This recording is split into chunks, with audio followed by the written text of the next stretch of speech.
রাখি বন্ধন আগামী পরশুদিন।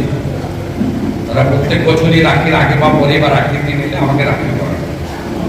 তারা এবারে এই খেলাটা মানে ব্ল্যাক খেলাটা করেছে, কারণ ওরা বলে দিয়েছে আমাদের ডাক্তারের মানে বোন একজন ডাক্তার, তাকে যেভাবে নৃশংসভাবে ধর্ষণ করে খুন করা হয়েছে তার ওয়ার্কিং প্লেসে,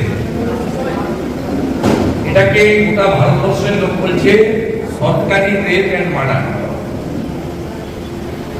সব মার্ডারেরই আমরা রেপ মার্ডারের নিন্দা করি, তো এটা এক্সেপশন।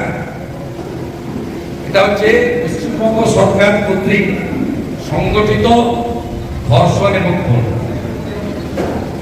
তাই এখানকার নন্দীগ্রামের জাগ্রত দুর্গা বাহিনী তারা এই কালো রেবন হাতে বেঁধে রাখি বন্ধনটাকে তারা পালন করলেন, কিন্তু কালো ডোরের মধ্য দিয়ে তারা এই বার্তা দিলেন যে এই জঘন্য পৈশাচিক অমানবিক ঘটনা সবাইকে নড়িয়ে দিয়ে গেছে।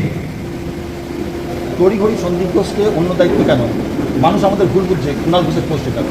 কলকাতার অন্তত দিনার ঘোষিত অবস্থান, তিনি মহামানব, বিশ্ববিখ্যাত মনীষী, কলকাতার উত্তরে। বলছি আরজিকর কাণ্ডে যে ঘটনা ঘটেছে তাতে 7 জনকে দেখেছে, মীনাক্ষী সহ।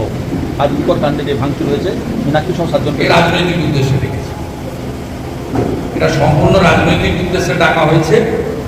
এটা মুখ্যমন্ত্রী ঠিক করে দেওয়া পলিসি। তিনি 2 দিন ধরেই চিৎকার করে বেড়াচ্ছেন, 3 দিন ধরেই রাম আর বাম। জাতীয় পতাকা যাদের হাতে আছে তারা বিজেপি, সাদা পতাকা যাদের হাতে আছে তারা সিপিএম, মানে যুব ফেডারেশন। এটা মুখ্যমন্ত্রী বলতে লজ্জা লাগে না যে জাতীয় পতাকা যারা নিয়ে আছে তারা ভারতীয় নয়, তারা একটা রাজনৈতিক দলের লোক। রাম আর বাম, বাম আর রাম, আর সন্দীপ ঘোষ দিতেন খাম।